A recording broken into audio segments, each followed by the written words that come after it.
वैष्णव शिष्टाचार किसे कहते हैं? क्या है शिष्टाचार? किसे कहते हैं? एटिकेट। एटिकेट का मतलब क्या होता है?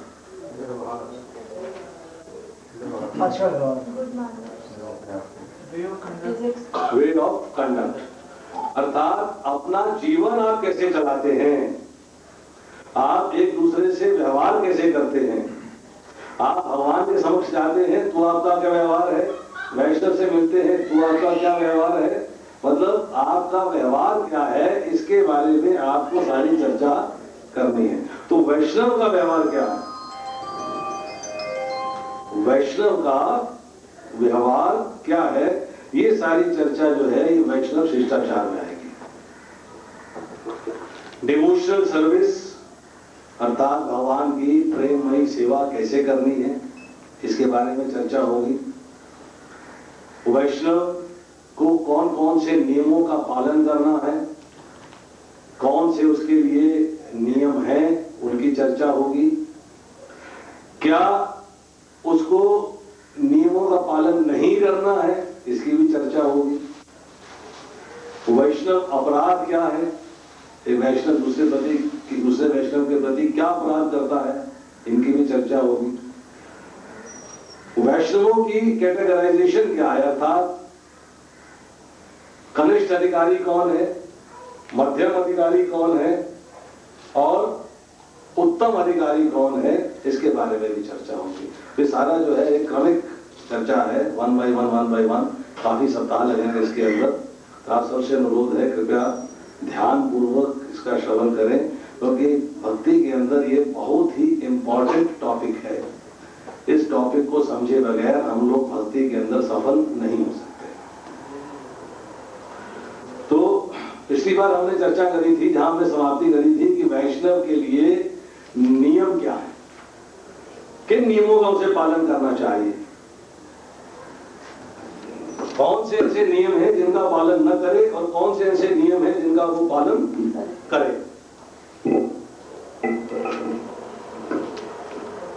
तो यहां पर जो है हम चर्चा करेंगे कि वैष्णव के लिए कौन कौन से नियम हैं, अर्थात नियम आग्रह क्या होता है और नियम आग्रह क्या होता है। दो शब्द हैं बड़े क्लियर, एक है नियम आग्रह और दूसरा क्या है, नियम आग्रह। इन दोनों का अर्थ क्या है, पिछली बार की चर्चा से किसी को याद है क्या? आग्रह हुआ फेलियर टू एक्सेप्ट और आग्रह हुआ रिक्वेस्टिंग ईगरनेस टू एक्सेप्ट। आप किसी वस्तु को खरीदने का मन बना लेते हैं। बच्चा कहता है मम्मी मुझे आइसक्रीम चाहिए, मम्मी मुझे आइसक्रीम चाहिए, मम्मी मुझे आइसक्रीम चाहिए, तो आप इसको क्या बोलेंगे? ये आइसक्रीम को लेने का आग्रह कर रहा है। एक शब्द इस्तेमाल होंगे ना, ये आइसक्रीम को लेने का आग्रह, बार बार आइसक्रीम को लेने का आग्रह कर रहा है। इसी तरह जब हम नियमों के आग्रह की बात करते हैं तो उसमें क्या है, आग्रह का अर्थ क्या है कि हम नियमों को स्वीकार करने के लिए लालायित हैं। हाँ, मुझे नियम बताएं क्या है प्रभु जी, ये भक्ति करनी है इसके नियम क्या है, ये माला जपनी है इसके नियम क्या है, ये मुझे कृष्ण प्रसाद ही क्यों खाना चाहिए, खाना है तो उसके नियम क्या है, बनाना है तो उसके नियम क्या है, मंदिर में जाना है तो उसके नियम क्या है। आप उन नियमों को स्वीकार करने के लिए लालायित हैं। तो आपने कहा अच्छा मुझे ये बताइएगा कि मुझे जो है भगवान को भोग लगाना है तो कौन कौन सी वस्तुएं वर्जित हैं, तो वर्जन के लिए नियम है। मुझे बनाते समय जो है किस किस बात का ध्यान रखना है, क्या क्या चीजें अवॉइड करनी है, उसके भी नियम। तो एक उपदेशामृत से श्लोक है, श्लोक संख्या 2 पढ़ता हूं, कृपया मेरे पीछे दोहराएंगे, कोशिश करेंगे। अत्याहारः प्रयासश्च प्रजल्पो नियमाग्रहः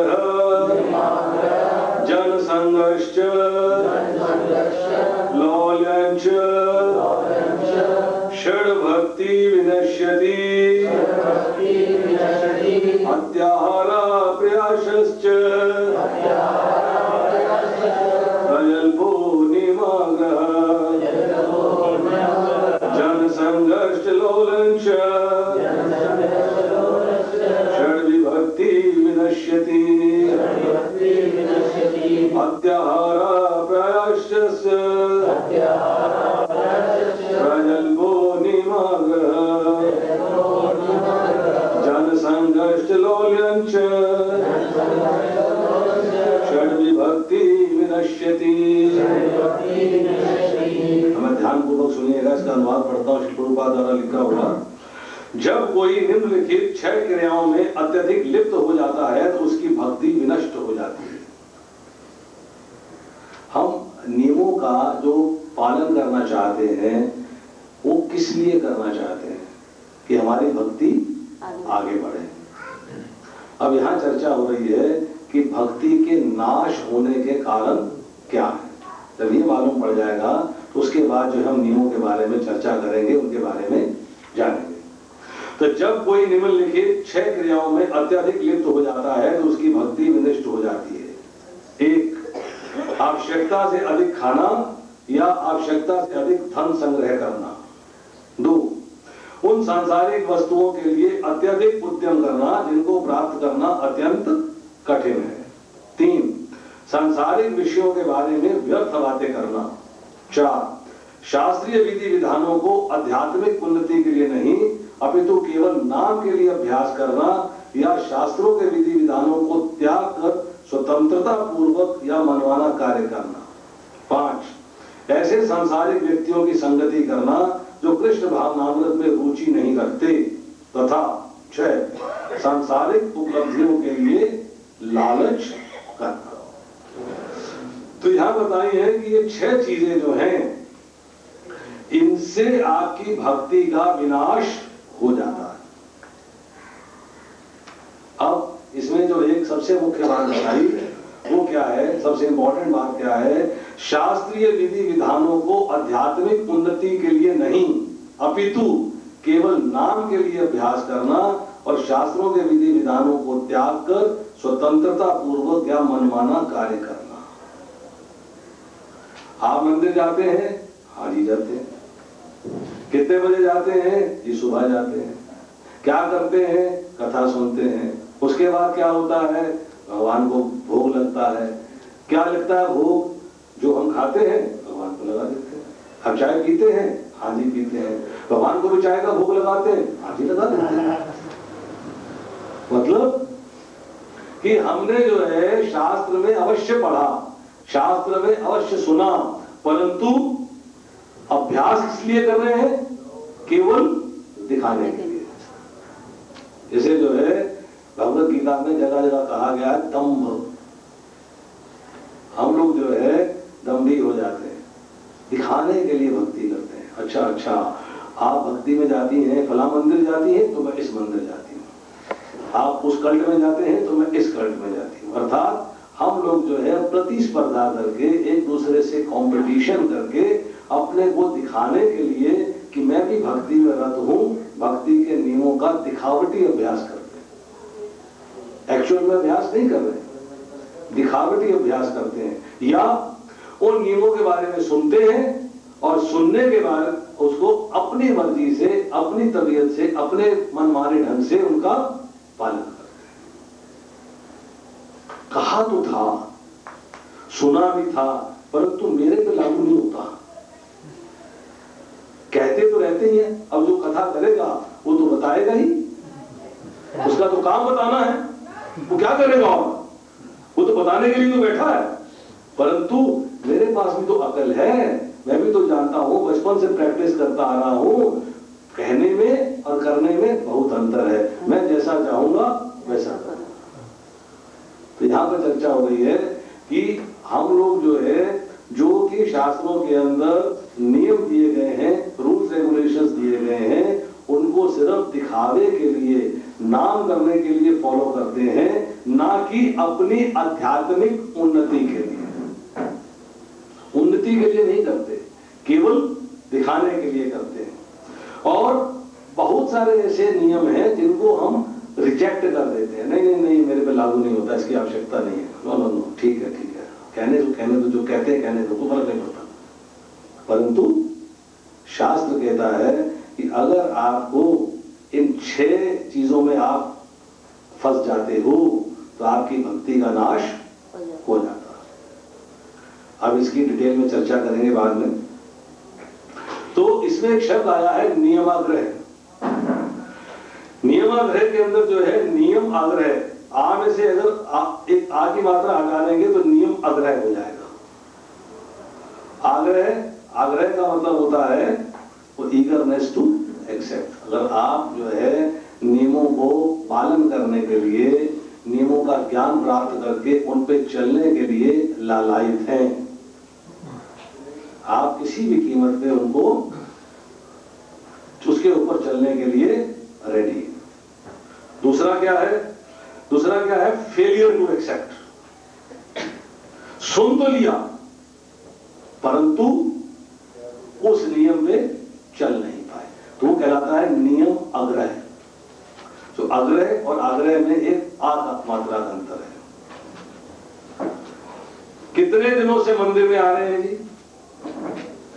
10 साल से। इस्कॉन टेम्पल में आ रहे हैं? हाँ जी इस्कॉन टेम्पल में आते हैं। कथा सुनते हैं? हाँ जी मैं आता हूं, इतवार को लाइव मेंबर हूं, मेरे पास कार्ड है।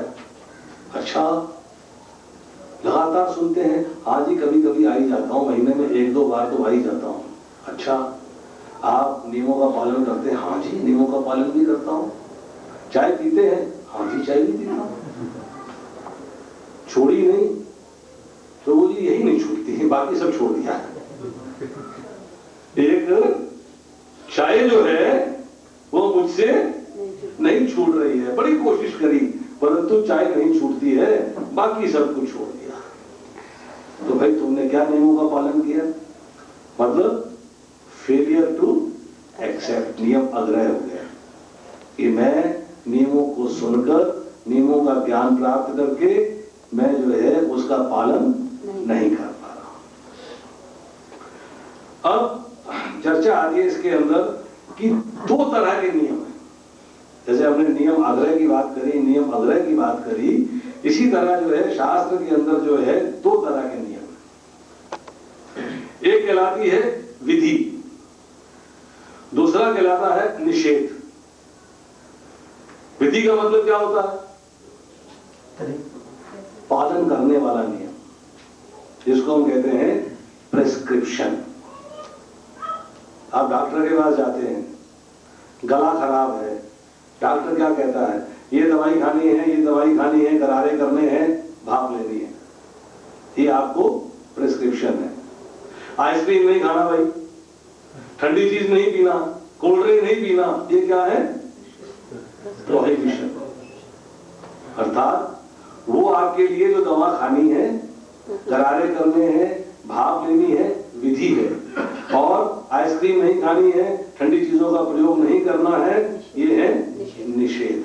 तो आपको जो है इन दोनों के अंदर अब आहिस्ता आहिस्ता से डिफरेंशिएट करना है और फिर इनको फॉलो करना। दोनों तरह के नियम भक्ति के लिए ऑस्पिशियस है, आवश्यक। ऑस्पिशियस की हिंदी क्या होती है? महत्वपूर्ण है, पवित्र है, ऑस्पिशियस है। दोनों तरह के नियम,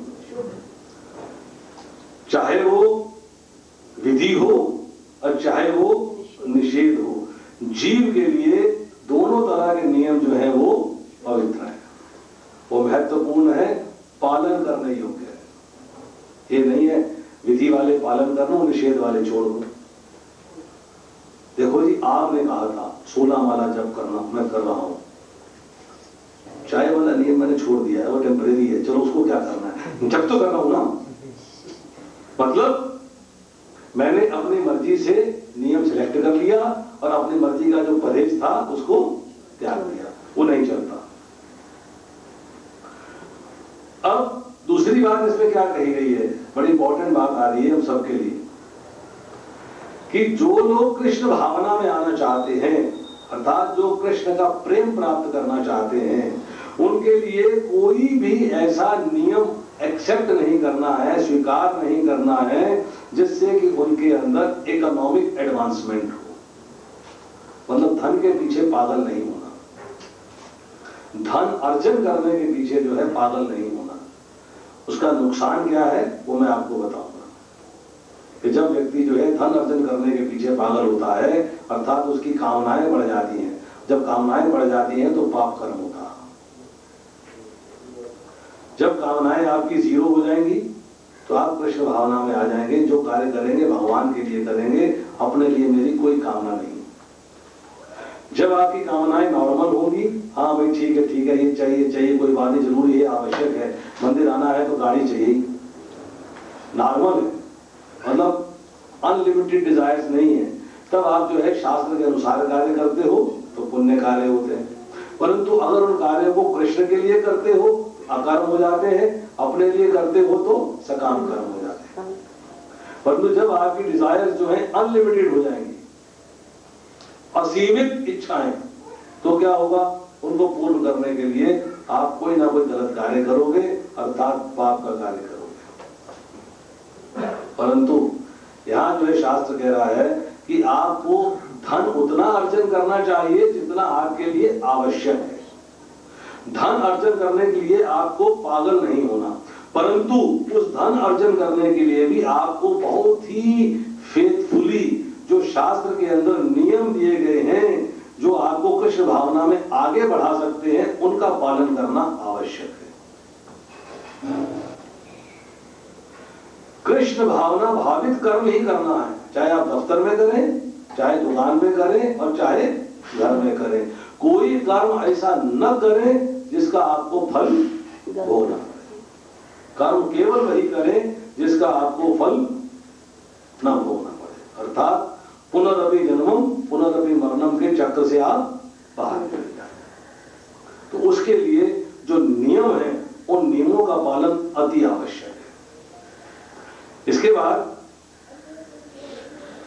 हमने, जैसे मैंने पहले चर्चा करी, कि नियमों को सिर्फ दिखावे के लिए पालन नहीं करना है। लंबा सा तिलक लगा लिया, मैं बड़ा भक्त हूं, और मंदिर में जाके हर एक से झगड़ा हो रहा है, हर एक से लड़ाई हो रही है। प्रसाद की लाइन में लगे हैं तो झगड़ा हो रहा है, बाहर खड़े हैं तो झगड़ा हो रहा है। बोले भाई काहे के भक्त हो, तुम्हें अभी विनम्रता नहीं आई है, हम्बलनेस नहीं आई है, तो काहे के भक्त बने तुम। परंतु दिखाने के लिए कि मैं भक्त हूं, वो जो है अपने अपने सारे नियमों का दिखावे के लिए पालन करता है। परंतु जिसने कृष्ण भावना में प्रोग्रेस करना है, उसके लिए ऐसा करना अनावश्यक है, उसको ऐसा नहीं करना चाहिए।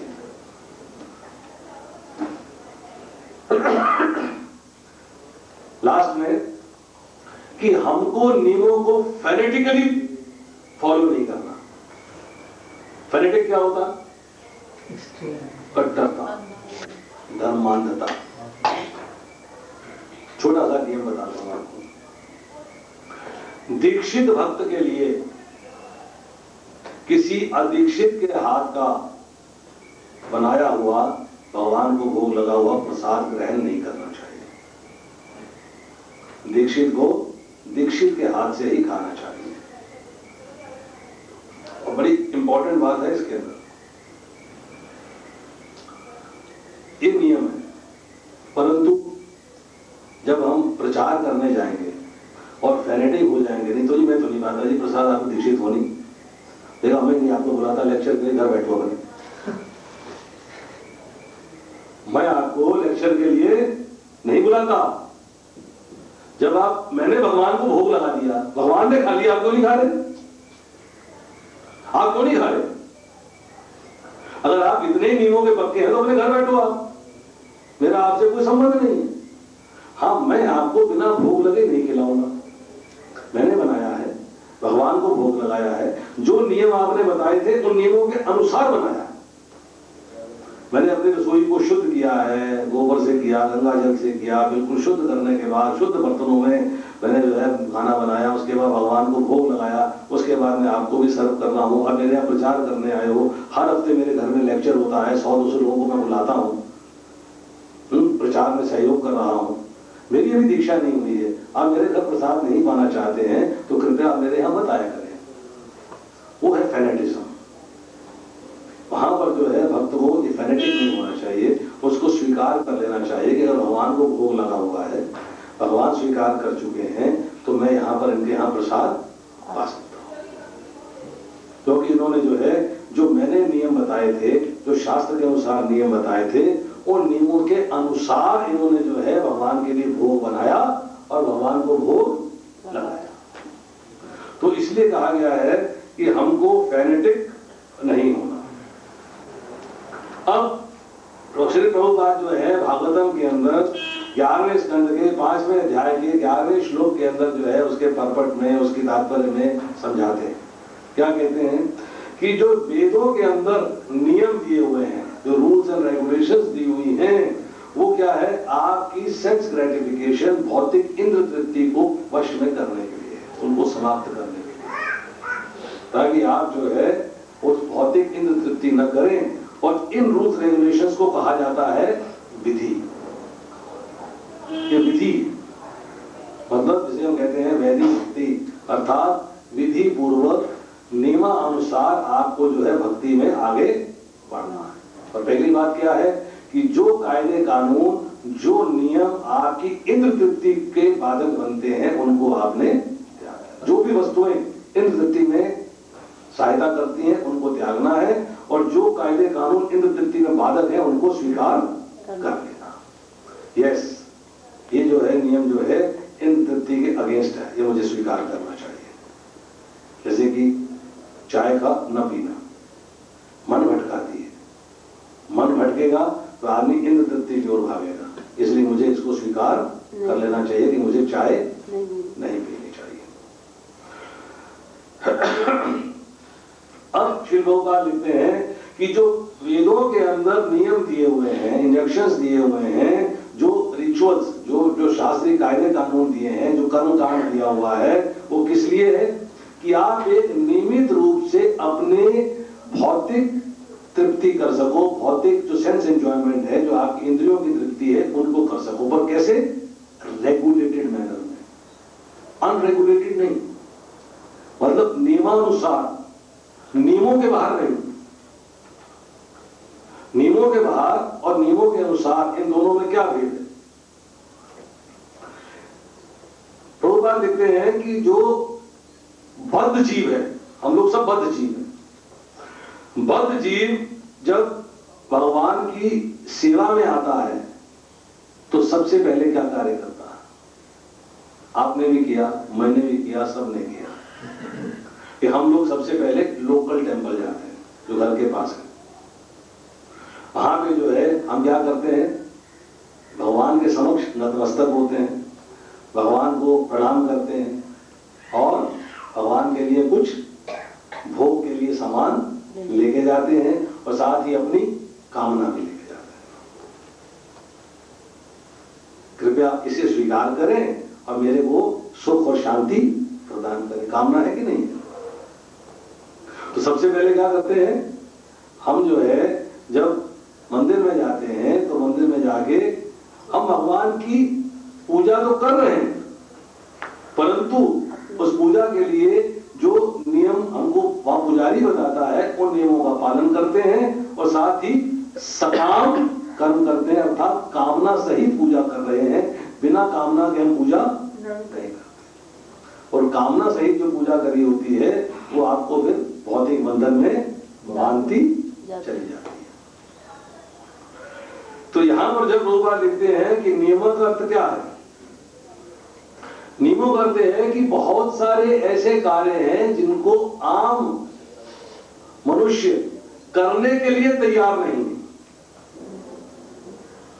पर जब भक्ति में आ जाएगा उसे वही कार्य करने पड़ेंगे, उसके लिए नियम है। जैसे उदाहरण दिया, आहार अहो संध्या उपासिता, कि आपको दिन में 3 बार संध्या करनी चाहिए और 3 बार स्नान करना चाहिए। आम व्यक्ति नहीं करता। आम व्यक्ति जो है वो शास्त्र से बात जरूर सुनता है, परंतु 3 बार संध्या नहीं करता, स्नान नहीं करता। इसके बाद माघ स्नान कुर्कुर्विता, माघ के महीने के अंदर सुबह आपको स्नान करना आवश्यक है, जितनी मर्जी ठंड हो। आम व्यक्ति क्या करेगा, तो छोड़ो जी तो बहर में नहा लेंगे, नहीं जी चलो क्या रोज नहाना क्या जरूरी है, कल तो नहाए थे, इतनी ठंड है नहाने की क्या आवश्यकता, डाल दो, डाल देगा। परंतु जो भक्ति के मार्ग में आगे बढ़ रहे हैं उनके लिए ये नियम है और इस नियम को वो स्वीकार करेंगे। कुछ ऐसी हमारी नियत कर्म है जिसको आमतौर पे हम जो है निग्लेक्ट कर देते हैं, छोड़ देते हैं कि इनकी आवश्यकता नहीं है, परंतु उन नियत कर्मों को भक्ति में आने के बाद हम अवश्य ही करते हैं, क्योंकि वो भक्ति में आगे बढ़ने में हमारे सहायक होते हैं। इसके बाद चर्चा आई है नियमों के अंदर सेंस ग्रेटिफिकेशन। सेंस ग्रेटिफिकेशन के अंदर जो गृहस्थ है वो उसका क्या है, पत्नी से संसर्ग। परंतु शास्त्र क्या कहता है कि पत्नी से संबंध केवल उसी स्थिति में करना है जब आपको संतान की प्राप्ति करनी है, सेंस एंजॉयमेंट के लिए नहीं। तो जो भक्ति में आगे प्रोग्रेस करना चाहता है वो इन नियमों का पालन शुरू कर देता है, पर जो भक्ति में नहीं है वो सेंस एंजॉयमेंट के लिए ही जीता है।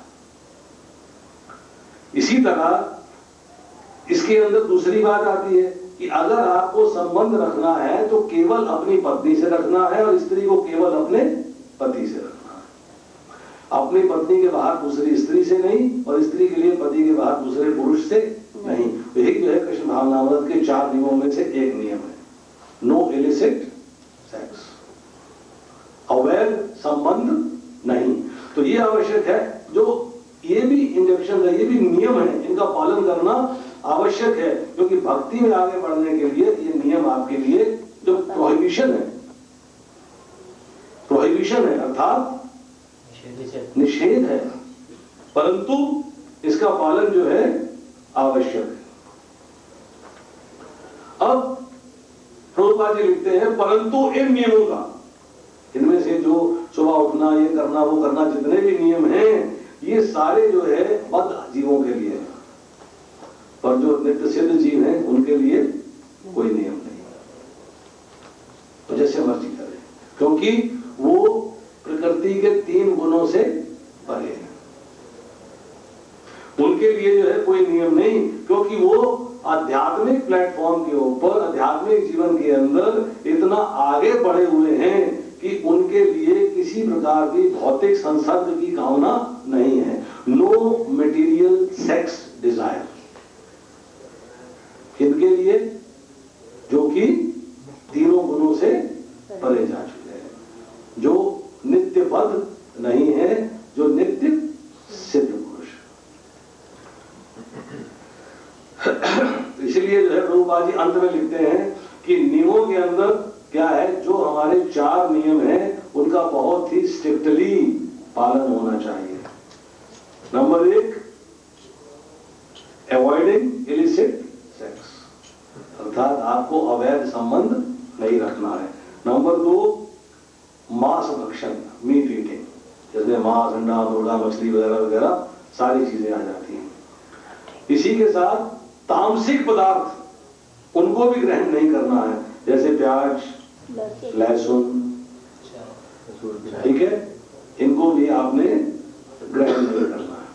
उसके बाद है गैम्बलिंग, अर्थात जुआ खेलना, जैसे स्टॉक मार्केट भी आती है, लॉटरीज भी आती है, ये जो टीवी पे चलता है, SMS करो वो जीतेगा, SMS करो ये जीतेगा, वो भी सब बैंड है। No, nothing, this is gambling.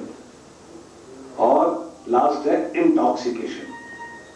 Intoxication में क्या चीजें आती हैं, चाय है, कॉफी है, कोलास है, शराब है, सिगरेट है, तंबाकू है, ये सारी वस्तुएं जो है आपको नशा देती हैं। तो इन सारी वस्तुएं जो है आपको बैंड है, अर्थात इस नियमों का बहुत ही स्ट्रिक्टली पालन करना है, तभी आप भक्ति में आगे बढ़ सकते हैं। चॉकलेट भी उसी में आएगी, चॉकलेट भी आएगी। अब ज्यादा डिटेल में जाएंगे तो मशरूम भी आएगी, मसूर की दाल भी आएगी और विनेगर भी आएगा, ठीक है, सिरका जिसे कहते हैं वो भी आएगा। इस पे चर्चा करेंगे क्यों आएगा, अभी नहीं, आज नहीं, इस पे भी चर्चा करेंगे। जब चारों नियमों पे आएंगे तो इस पे भी चर्चा करेंगे। अब यहां बता रहे हैं भगवान की 24 कौन से ऐसे एलिमेंट हैं, कौन सी ऐसी चीजें हैं जो आपको भक्ति में आगे बढ़ने में सहायक है। 24 एलिमेंट्स जो नियम है, 24 ऐसे नियम हैं जो आपको भक्ति में आगे बढ़ने में सहायक है। अगर वैष्णव उन नियमों का पालन करता है, और हम अगर उन नियमों का पालन करेंगे तो हम वैष्णव की कैटेगरी में जा सकते हैं, पर अगर हम उन नियमों का पालन नहीं करते हैं हम वैष्णव नहीं बन सकते। तो वो 24 नियम, 24 एलिमेंट जो हैं वो क्या है नियमों के अंदर जो भक्ति में आगे बढ़ने में सहायक है। श्री भगवान उवाच, आप नहीं बोल पाओ, बोलोगे? बोलो। श्री भगवान उवाच, अहिंसा सत्य आस्तेय असंग रीर असंशय आस्तिक्य ब्रह्मचर्य क्षमोन स्थैर्य क्षमा भयं शौचं जप तप होमः श्रद्धायतं मदर्शनं तीर्थानं परातिह तुष्टिर आचार्य सेवनम् इति यमः स नियमः उभयोर्द्वादशा समृतः पुंसम् उपासिता स तथा यथा कामा दुहन्ति। ये जो है श्लोक है श्रीमद् भागवतम 11वां स्कंद 19वां अध्याय 33 से लेके 35वां श्लोक। 3 श्लोक है, 33, 34 और 35। इसने बताया है कि 12 ऐसे एलिमेंट हैं जो कि प्राइमरी हैं, मतलब पहले गिनती करनी है, आवश्यक हैं, अति अति आवश्यक है। और 12 ऐसे हैं जिनको गिना गया है वो प्रिस्क्राइब ड्यूटीज हैं, रेगुलर नियम है जिनका पालन होना ही चाहिए। तो 12 में 2 में डिवीजन किया गया है। तो पहले 12 कौन से हैं और दूसरे 12 कौन से हैं, अब इनके बारे में ज्ञान प्राप्त करते हैं। तो भगवान ने कहा है सबसे पहला है अहिंसा। अहिंसा का अर्थ क्या होता है? मन वाणी वचन से किसी को पीड़ा नहीं, मन से, कर्म से, मन से, कर्म और वाणी से और शरीर से, तीनों के द्वारा किसी के प्रति कोई भी हिंसा नहीं होनी चाहिए। तीनों को आपको कंट्रोल में रखना। आपको किसी के प्रति अपशब्द भी नहीं बोलना। ये नहीं है चलो मैं मार नहीं रहा हूं, गालियां तो दे दूं, मुक्का मुक्की नहीं करी, मैंने मारा नहीं, गाली देने में क्या जा रहा है? नो, नॉट अलाउड, नहीं करना है बिल्कुल। जब अहिंसा में चर्चा करेंगे तो बताएंगे अहिंसा कितने प्रकार की होती है, डिटेल्स है बहुत, कितने प्रकार की हिंसा होती है। तो सबसे पहला है अहिंसा, दूसरा है सत्य। सत्य का अर्थ क्या है कि हमेशा आपको सत्यवादी होना है, झूठ नहीं बोलना। भक्ति के अंदर आगे बढ़ने के लिए झूठ का कोई स्थान नहीं है, सत्य की राह पे चलना है, सत्यवादी होना। तीसरा, आपने दूसरों की संपत्ति से ना तो अपने मन को लुभाना है और ना उसकी चोरी करनी। कि मन में भाव नहीं आना चाहिए, इसको भैया गोल कर दे किसी तरीके से, इसका मुंह बदल जाए तो मैं उठा लूं उसको। मतलब नॉट कॉवेटिंग और stealing the property of others, उस पर अपना मन भी नहीं लगाना। लुभाने की बात यह है उस संपत्ति के बारे में अपने मन में कुछ सोच विचार नहीं लाना, भाई वो दूसरे की है, मेरी नहीं है, मुझे उसके बारे में सोचना ही नहीं, विचार ही नहीं करना। उसके बाद है डिटैचमेंट अर्थात वैराग्य। वैराग्य किसे कहते हैं? वैराग्य का अर्थ क्या है? सब कुछ छोड़ा और हरिद्वार जाके बैठ गए, मैं वैरागी हो गया जी, घर छोड़ दिया, पत्नी छोड़ दी, बच्चे छोड़ दिए, घर बार छोड़ दी, सब छोड़ दिया जी मैंने, मैं तो वैरागी हो गया। इज इट वैराग्य? क्या ये वैराग्य है? तो वैराग्य क्या है? वैराग्य किसे कहते हैं? किसी भी चीज में आसक्ति ना होनी, ड्यूटी करते रहिए। नहीं, वैराग्य का एक सिंपल मीनिंग है कि जो वस्तुएं कृष्ण का प्रेम प्राप्त करने के लिए भक्ति में बाधक हैं, उन सब का त्याग कर देना। तो इनका जो प्रश्न आता है आसक्ति का त्याग, आसक्ति जो है कृष्ण प्रेम प्राप्त करने में बाधक होती है, इसलिए आसक्ति का त्याग कर देना। पर आसक्ति के अलावा और भी बहुत सी वस्तुएं हैं जिनका त्याग करना पड़ेगा। अब आगे चर्चा करेंगे कि वैराग्य जो है कितने प्रकार का है। अब एक श्लोक आएगा भक्ति रसामृत सिंधु से जिसमें बताएंगे वैराग्य कितने प्रकार का है। परंतु मुख्यतः बात यह है कि जो भी कार्य, जो वस्तुएं कृष्ण का प्रेम प्राप्त करने के लिए, कृष्ण भक्ति में आगे बढ़ने के लिए बाधक हैं, उन सब का त्याग कर देना। ये तो चार चीजें हमने अभी गिनी, मन को भटकाने वाली चार गिनी ना, illicit sex, meat eating, gambling, intoxication। ये चारों जो है हमको भक्ति से दूर ले जाती हैं। जब हम इन चारों का त्याग कर देते हैं तो हम वैराग्य की एक सीढ़ी पार कर लेते हैं। एक सीढ़ी हमने पार कर ली। तो वैराग्य में जब बात आएंगे, जब हम सरेंडर में पहुंचेंगे कि सरेंडर के अर्थात भगवान की शरणागति के 6 लक्षण कौन से हैं, तो उनके अंदर जो है एक लक्षण ये आएगा कि हमको वैराग्य प्राप्त करना है। तब इसकी डिटेल में चर्चा करेंगे। उसके बाद है दीनता। दीनता का मतलब क्या है? ह्यूमिलिटी। ह्यूमिलिटी किसे कहते हैं? विनम्रता, विनयशीलता। आप जब भक्ति में आगे बढ़ते हैं तो आपका एक मुख्य लक्षण है, जब हम कहते हैं कि एक वैष्णव है, उसके 26 गुण हैं, 26 गुणों की चर्चा नहीं करें, 26 गुणों में से सबसे मुख्य गुण कौन सा है, सबसे इंपॉर्टेंट गुण कौन सा है कि इनको वैष्णव लेबल कर दिया जाए, ये वैष्णव है, तो उनका सबसे इंपॉर्टेंट गुण जो है वो है भगवान के प्रति शरणागति। सबसे इंपॉर्टेंट गुण है। और शरणागति जब प्राप्त करनी है उसके लिए आवश्यक क्या है? विनम्रता। तो विनम्रता जो है गुणों में शरणागति के बाद, आप विनम्र हैं तभी आप भगवान की शरणागति प्राप्त कर सके।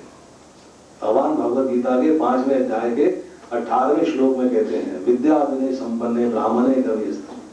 जो विद्या और विनय से संपन्न है, विद्या विनय से संपन्न जो ब्राह्मण है, उसके लिए क्या है? वो गाय, कुत्ता, चंडाल, हाथी और साधु सबको एक दृष्टि से देखता है, एक दृष्टि से समभाव रखता है। तो हमें जो है अगर विनम्र होना है तो विनम्रता दिखावे की नहीं। विनम्रता में सबसे इंपॉर्टेंट चीज क्या है? किस चीज का त्याग करना पड़ता है?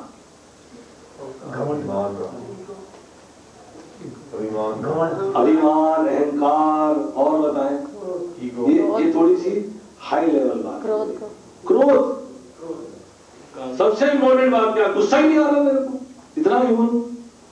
आप मेरे को जो मर्जी कहते चले जा रहे हो, मुझे क्रोध आएगी ना, मुझे गुस्सा नहीं आ रहा, मैं आपकी हर बात सुनने को तैयार हूं। आप मुझे भला कहो, बुरा कहो, जो मर्जी कहो, मैं उसको सुनने के लिए तैयार हूं। मुझे किसी प्रकार का क्रोध आ ही नहीं रहा। जब क्रोध नहीं आएगा, इसका मतलब क्या है कि मेरी ईगो हर्ट नहीं हो रही, मेरा अहंकार जो है वो बोल नहीं रहा। मैं अब जो है उस वक्त आपकी शरण में हूं। आप मुझे जैसा कहें, जैसा कहना चाहें, दुत्कारना चाहें, प्रेम करना चाहें, आप मेरे को मारना चाहें, आप मुझे अपशब्द कहना चाहें, छूट आपको है। मेरी तरफ से कोई रिपरकशन नहीं होगी। वो है ह्यूमिलिटी। ह्यूमिलिटी में सबसे इंपॉर्टेंट बात क्या होती है? अधीन है। क्या है ह्यूमिलिटी? तृणादपि सुनिजेन तरोरपि शेषुना हमारे ना माने देने कीर्तन ये सदा है। इस पर चर्चा करेंगे आज कि मुझे उतना हम्बल होना है। जब हम 26 गुणों की चर्चा करेंगे उसमें एक ह्यूमिलिटी आएगा, तब इसके बारे में डिटेल में चर्चा होगी। उसके बाद है अपरिग्रह। अपरिग्रह का मतलब क्या होता है? अपरिग्रह का मतलब है संचय नहीं करना,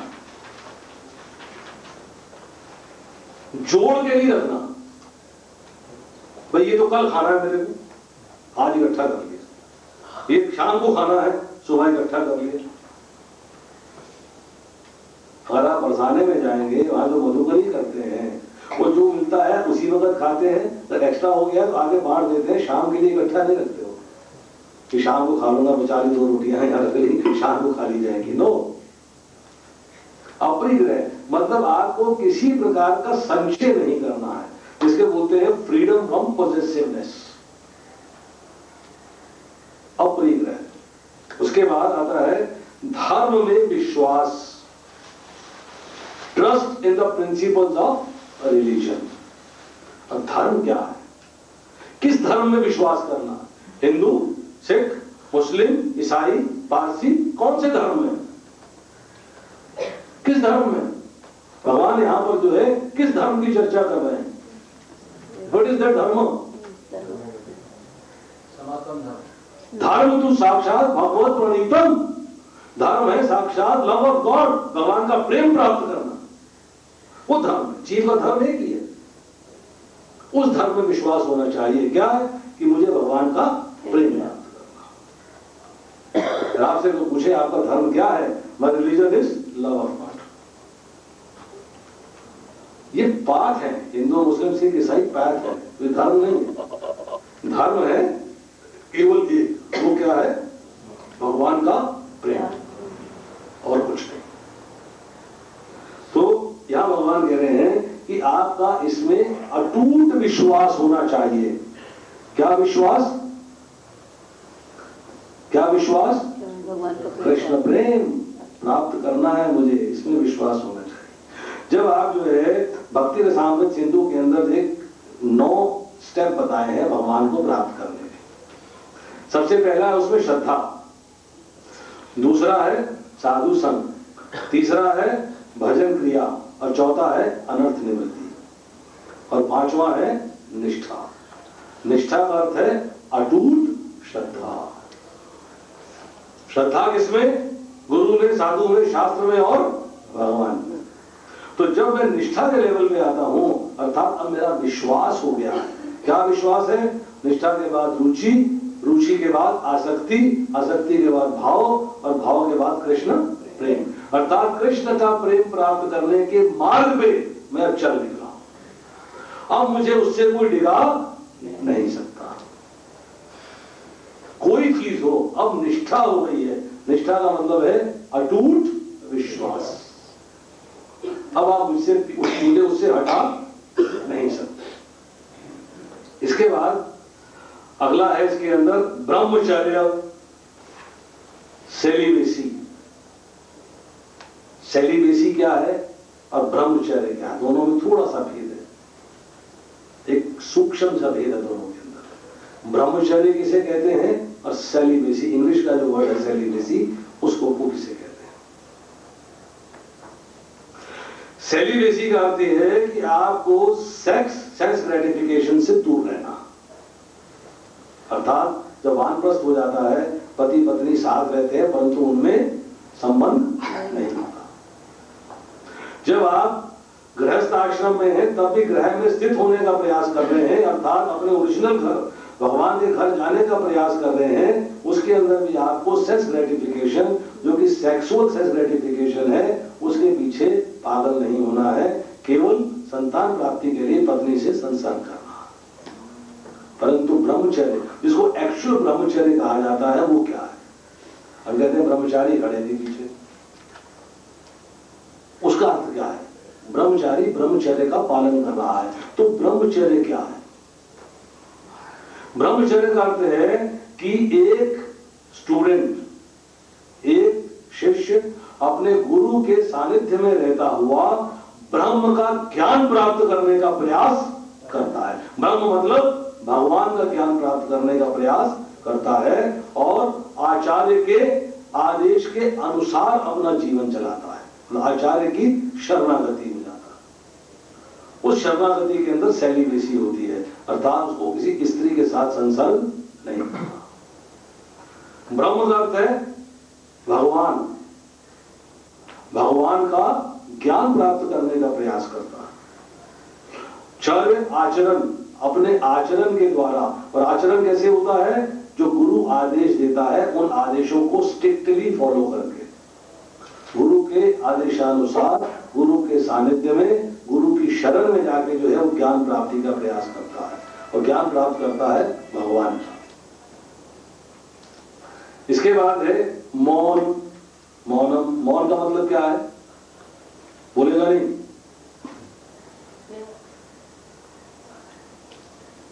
सारा दिन मुंह बंद करके बैठा हूं। मौन का अर्थ क्या है? प्रजल्प नहीं करना।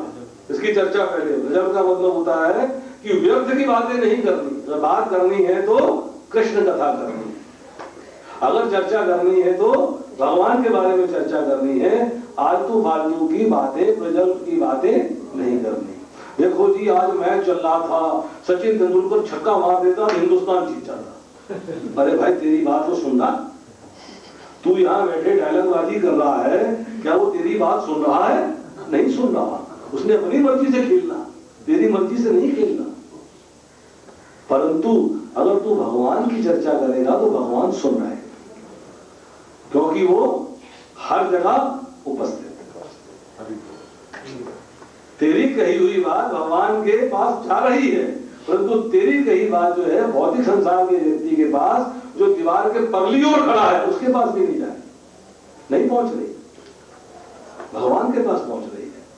भगवान तेरे हृदय में बैठे परमात्मा रूप में विराजमान है, तो तेरी कही हर बात जो है वो भगवान तक पहुंच रही है। इसीलिए शास्त्र कहता है कि आपको प्रजल्प अर्थात व्यर्थ की बातें नहीं करनी है, करनी है तो केवल कृष्ण कथा। दूसरी बात समझिए, इसका फायदा क्या है? इसका फायदा क्या है? कृष्ण कथा करने का फायदा क्या है? बड़ा लाभ, एकदम जिसे कहते हैं इंस्टेंट लाभ।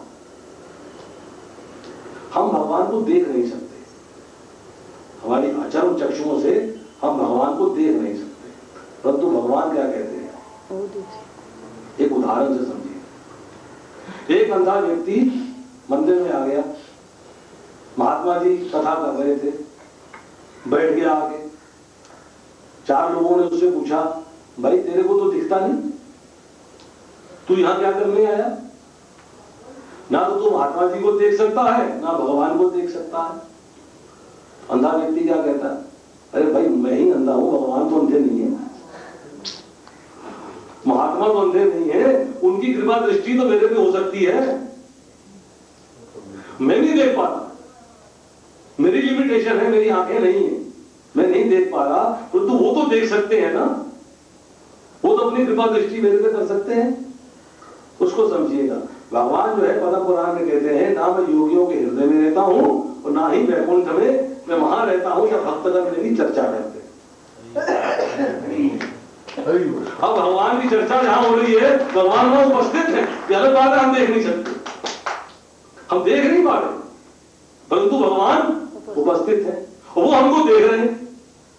हमारे चरम चक्षु को नहीं देख पा रहे, मतलब हम अंधे हैं, परंतु भगवान तो अंधे नहीं है, तो हमें देख रहे हैं। अपनी कृपा कर रहे हैं हम पे। कैसे कर रहे हैं? हमारे सामने उपस्थित है, हम उनको देख नहीं पा रहे।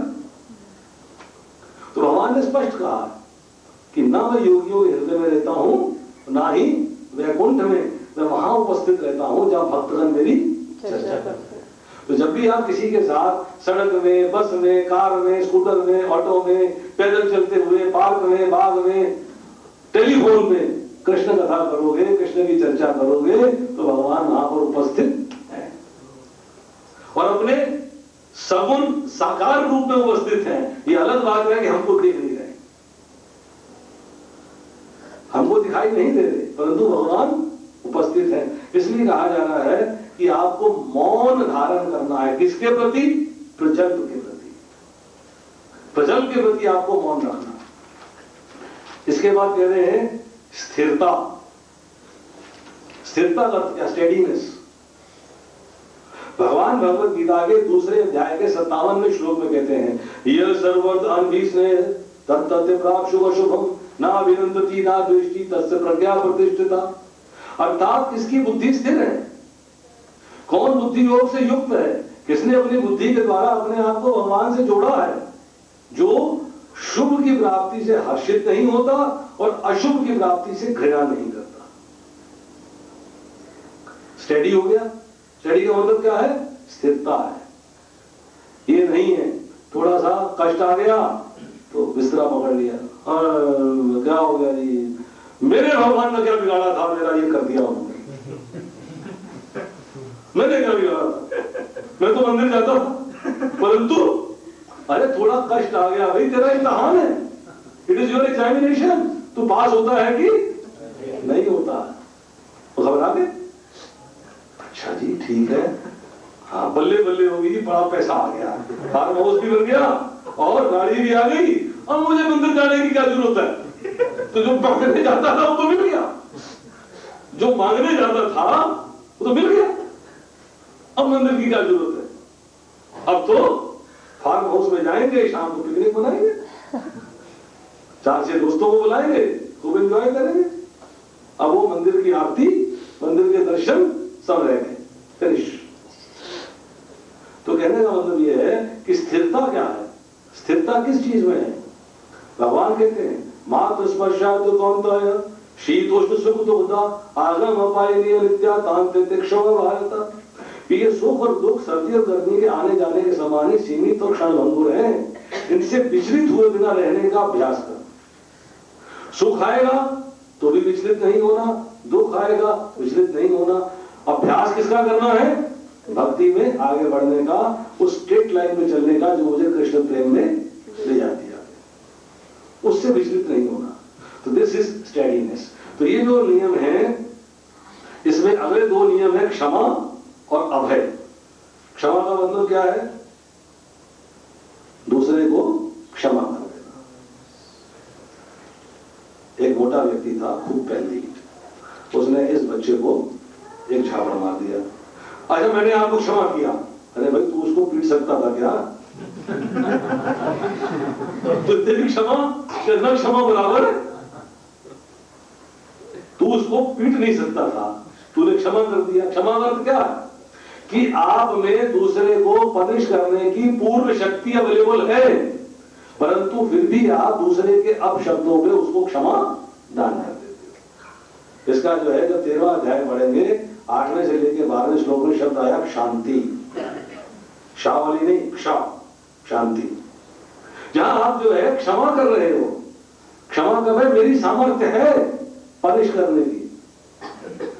भगवान कृष्ण ने सामर्थ्य रखते हुए शिशुपाल के 100 गुनाह माफ किए, 99 गुनाह माफ किए उसने, 99 बार जो है उसको क्षमा दान करी। क्या भगवान उसको पहले बार में समाप्त नहीं कर सकते थे?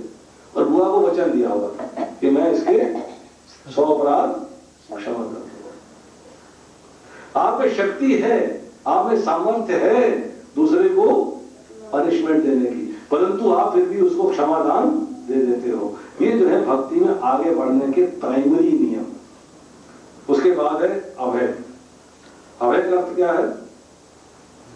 कि आपको किसी से डर नहीं है, फियरलेसनेस, आप किसी से नहीं डरते। प्रभुपाद जी प्रचार करने के लिए बौरी में रुके जाते हैं। बौरी जानते कैसी जगह थी? बौरी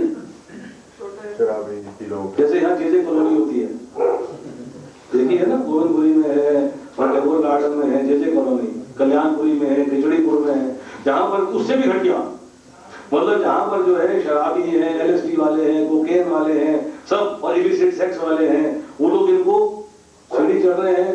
प्रभुपाद जी को मारा भी, प्रभुपाद जी को भागना पड़ा रात में एक बार, उनका सारा सामान भी उठा के ले गए, डिक्टाफोन उठा के ले गए। मतलब ऐसे स्थान जहां पर कि कोई व्यक्ति रहना नहीं चाहेगा, तो प्रभुपाद जी निडर होकर वहां पर बैठ के प्रचार करते रहे और वहीं से भक्त निकाले।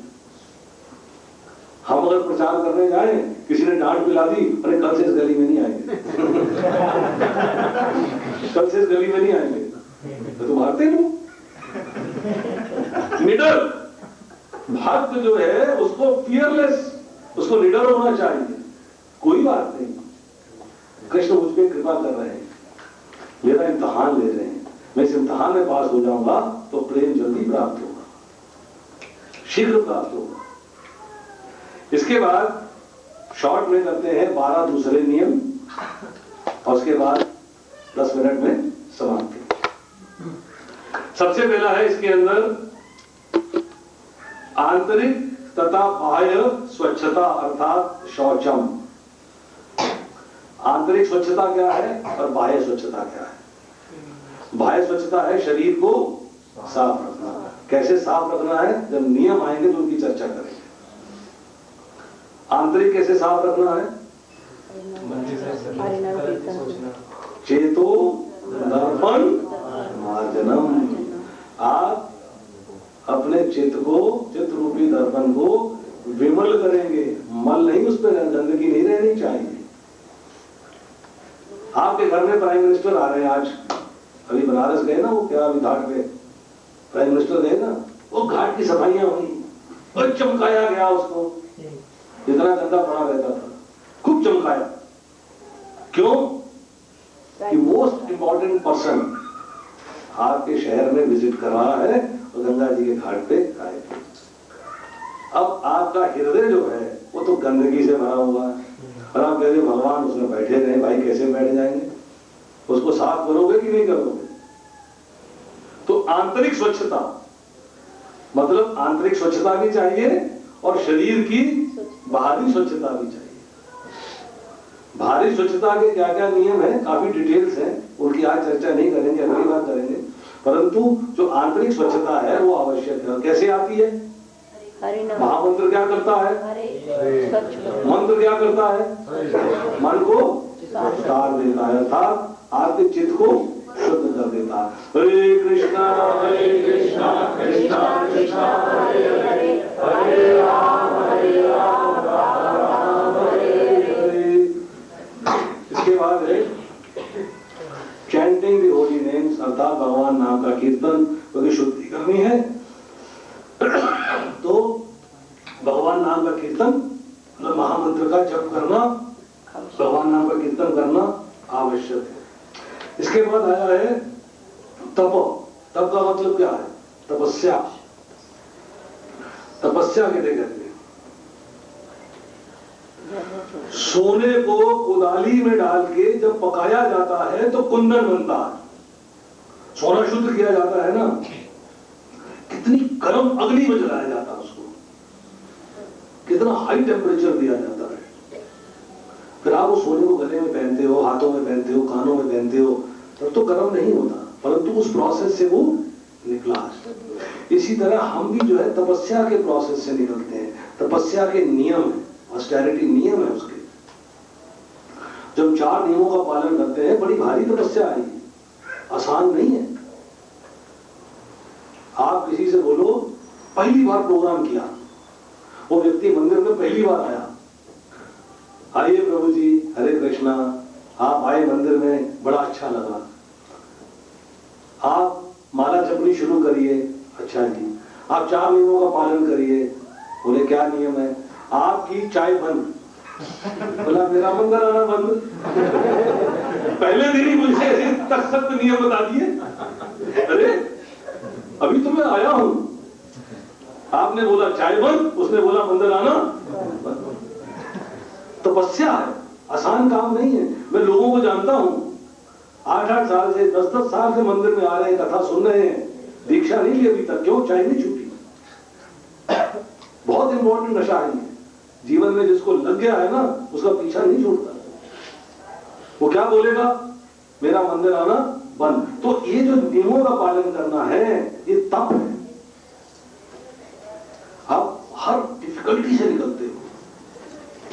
आप बीमार हो, मुझे जप करना, किसी तरीके से मेरा जप पूरा हो, ये तपस्या है, आसान काम नहीं है। आप बाजार जा रहे हो, इमरजेंसी है, घर में जप नहीं कर पाए हो तो माला साथ ले जाते हो। कम से कम चाहे अपराध से ही हो रही है, कम से कम मेरी माला तो हो जाए। हालांकि अभी आप नाम अपराध कर रहे हो, माला करने के भी नियम है, परंतु आप नियमों का पालन नहीं कर रहे हो। जब माला जप की बात करेंगे तब बताएंगे माला कितने तरीके से होती है, ठीक है नहीं? परंतु वहां पर आप जो है उस तपस्या को कर रहे हो जिसके द्वारा आप कृष्ण प्रेम प्राप्त करने की पहली सीढ़ी पे चढ़ रहे हो। अब आगे इसके बाद, तब के बाद होमा। होमा मतलब यज्ञ करना। अब आप कहें जी मैं तो नहीं यज्ञ करता हूं, तो आर्य समाज ही करते हैं, रोज सवेरे हम करने बैठ जाते हैं, मैं कौन सा यज्ञ करूं? हरे कृष्ण। तो चैतन्य महाप्रभु ने हमको संकीर्तन यज्ञ करने की संस्तुति की। क्या यज्ञ करेंगे? हरे कृष्णा कृष्णा कृष्णा हरे हरे, हरे राम राम राम हरे हरे। उसके बाद है हॉस्पिटैलिटी। हॉस्पिटैलिटी क्या होती है? आतिथ्य। कोई वैष्णव घर में आ जाता है, कोई भक्त घर में आ जाता है, तो आप उसकी यथा योग्य सेवा करेंगे, उसको आप इग्नोर नहीं करेंगे। कितने मुसीबत पहली रोटी और बनानी रहेगी, मैं नो, इज वेलकम। भक्त को हॉस्पिटैलिटी क्या है समझिए आप। घर में आते थे एक अलग बात है, अब भक्तों कहीं मिल जाते हैं, उसका फॉर्मेट क्या है? भक्त को मिल जाते हैं तो उसका फॉर्मेट क्या है? कैसे आप भक्त से मिलते हैं? What is the system? माता जी बहुत डिटेल में कह रही हैं, आप बहुत डेप्थ की बात कह रही हैं, सिंपल बात कह रही हैं। सुनिए, बड़ी सिंपल बात। 4 मिले 64 किले, नाचे 7 करोड़। बताया था मैंने? भूल गए आप? 4 मिले 64 किले, नाचे 7 करोड़। जब आप किसी भक्त से मिलते हैं तो आपके दोनों हाथ और उसके दोनों हाथ एक दूसरे के प्रति स्वागत में जुड़ते हैं। 32 दांत हाथ पे खिले, 32 दांत उसके खिले, 64 दांत। आपने ये नहीं कहा हरे कृष्णा, नो, कैसे बोलेंगे हरे कृष्णा बोलो? गुस्सा करके, मुंडी दूसरी तरफ करके बढ़ाते हुए आप उसको हरे कृष्णा नहीं करते। आप उसको नमस्कार करते हुए दोनों हाथ जोड़कर और दांतों से मुस्कुराते हुए हरे कृष्णा करो। और फिर 3.5 करोड़ रोम आपके और 3.5 करोड़ रोम उसके खुशी के मारे उछल रहे हैं। वो है एक वैष्णव का दूसरे वैष्णव से मिलना। गुस्से से नहीं मिलना, इग्नोर नहीं करना, मतलब प्रेम आतिथ्य, मतलब आप एक दूसरे से मिलना भी आतिथ्य। आपके घर में आ जाता है तो आप आतिथ्य ऐसे ही मिलोगे उससे, खुश होगे कि आज मेरे घर में वैष्णव की धूल पड़ी है, मुझे इसका स्वागत और सत्कार करना चाहिए। उसके बाद है श्रद्धा। श्रद्धा का अर्थ क्या है? गुरु में, साधु में और शास्त्र में श्रद्धा होनी चाहिए, भगवान में श्रद्धा होनी चाहिए। श्रद्धा है वही आपकी भक्ति की पहली सीढ़ी है। तो कहते हैं मद अर्चनम, अर्थात मेरी पूजा। मन मना भव मद भक्तो मध्याजी मां नमस्कुरु।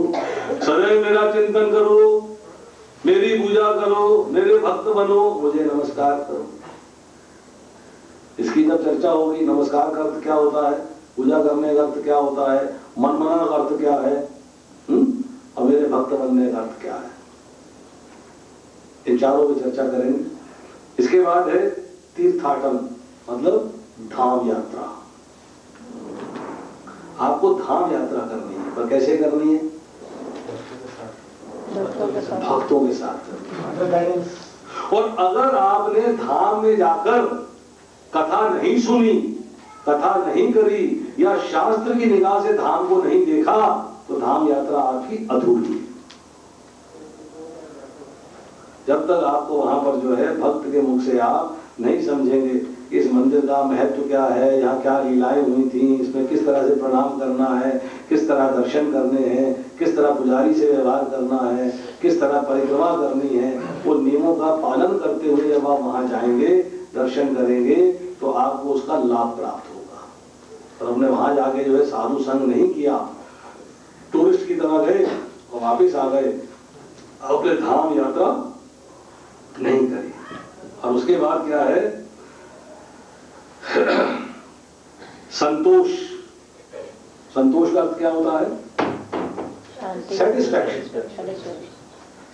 जो उपलब्ध है उसी में तसल्ली, उससे फालतू नहीं।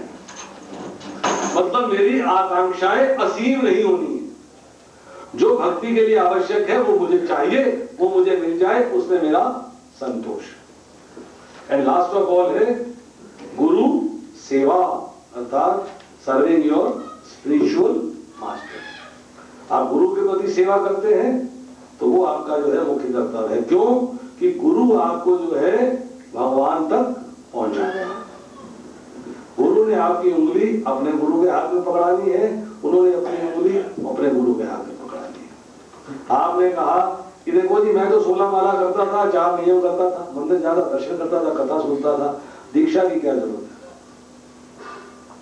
क्या फर्क पड़ गया दीक्षा लेने से? क्या अंतर आ गया? क्या मैंने प्राप्त किया? यही काम तो पहले कर रहा था मैं, तो आज क्या हो गया? एडवांटेज क्या है? दीक्षा की एडवांटेज क्या है? दीक्षा क्यों लेनी चाहिए? ये भी वैष्णव शिष्टाचार के अंदर चर्चा होगी, परंतु 2 बातें मुख्य रूप से बता देता हूं। दीक्षा का अर्थ है दी और क्षा। दी का मतलब है गुरु आपको दिव्य ज्ञान देता। दिव्य ज्ञान क्या है? भगवान को प्राप्त करने का साधन। अक्षय करते हैं आपके पापों का क्षय कर देता। इसलिए कहा गया भक्ति क्लेश घनी है। भक्ति सामृत सिंधु में भक्ति को क्लेश घनी कहा गया है, आपके क्लेशों को समाप्त कर देती है। छोटा सा उदाहरण है, आपका एक सर्वेंट जिसने आपके साथ बहुत गलत काम किए, परंतु अब वो इतना अच्छा हो गया है कि आप उसको पुराने कामों को याद ही नहीं करते। किसी व्यक्ति ने आपको कहा ये तो बड़ा बुरा था जी, नहीं था, अब नहीं, अब ठीक है, अब बिल्कुल मेरा परफेक्ट सर्वेंट है, अब कोई प्रॉब्लम नहीं। तो भगवान भी ऐसे ही करते हैं, था, इसने गलत काम किए थे, अब भक्ति में इतना उच्च आ चुका है, सारे गलत काम माफ। किसके माध्यम से होते हैं? गुरु के माध्यम से। ये गुरु आपके पापों को क्षय कर देता है, तो दीक्षा होती है, आपको नाम देता है। उस दीक्षा तक पहुंचाने के लिए शिक्षा गुरु कार्य करता है। प्रभुपाद स्पष्ट लिखते हैं, शिक्षा गुरु में दीक्षा गुरु में भेद नहीं करना चाहिए, क्योंकि शिक्षा गुरु आपको दीक्षा गुरु तक पहुंचाता है, और दीक्षा गुरु आपको दीक्षा देने के बाद पापों का क्षय करता है, दिव्य ज्ञान देता है, और आपकी उंगली जो है ऊपर अपने गुरु के हाथ में पकड़ाता है, तो आप परंपरा में ऊपर तक चले जाते हैं। तो ये जो है वो 24 नियम हैं, जिसमें कि 12 प्राइमरी नियम है और 12 सेकेंडरी नियम है, जिनका पालन होना चाहिए। अब इसके बाद जो है चर्चा करेंगे अगली बार। बहुत सुंदर टॉपिक है ये, जो लोग नए हैं उनको थोड़ा सा समझने में तकलीफ हो सकती है, और मेरा अनुरोध है कृपया सुनते रहे, आनंद आता रहेगा। और जो पुराने लोग हैं उनको जो है इन नियमों का ज्ञान होना चाहिए, इट इज एसेंशियल।